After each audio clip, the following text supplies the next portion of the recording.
Buongiorno Leandro Maggi, lo vedo in diretta, siamo a Portoviro, siamo davanti al municipio, più o meno 2 mesi da quando è stata eletta Valeria Mantovan come sindaco.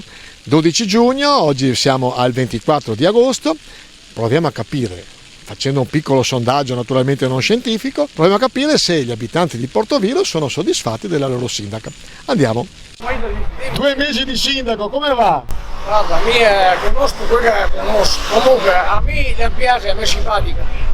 E per me ha dato che è brava, perché in ogni momento, in ogni incidente, in ogni cosa che fa bene per il paese, lei è sempre presente, vuol dire che tiene ai cittadini. Allora, 2 mesi di sindaco, come cosa ti sembra? Hai da pensare quella. 2 mesi di sindaco cosa mi sembra? Niente. Secondo te è cambiato poco? Al momento è cambiato poco, sto aspettando.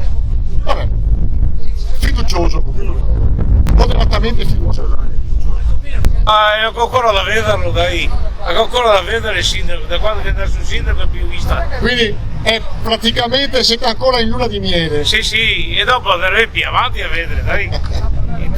E tu cosa dici? Ma è di Noveo lui. No, non sta tirando sopra dopo. Te rovini tutto, da bocca te rovini tutto. L'unico che non mi scappa è lui. Mi scappa anche lui. Scappa tutti. Vabbè, non scappa tutti. Lei è contenta? Contentissima di Valeria e tutto il suo gruppo perché sono meravigliosi. Bravissima. Grazie. E poi una bella dove? Tu sei del Perù? Sì. Abiti qua, lavori qua? Sì, sai che come si chiama la signora, la sindaca? La Valeria Mantovan. È buona, è brava.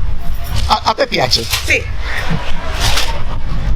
Ecco qua, come sempre, su tante interviste non tutti volevano apparire. Sembrerebbe che la luna di miele tra Valeria Mantovan, il nuovo sindaco da 2 mesi di Portoviro, e la cittadinanza vada alla grandissima, quindi vediamo, proveremo a monitorare il tutto fra 6 mesi o fra 1 anno. Comunque la partenza è buona, luna di miele ancora in atto e buon lavoro naturalmente al sindaco Valeria Mantovan.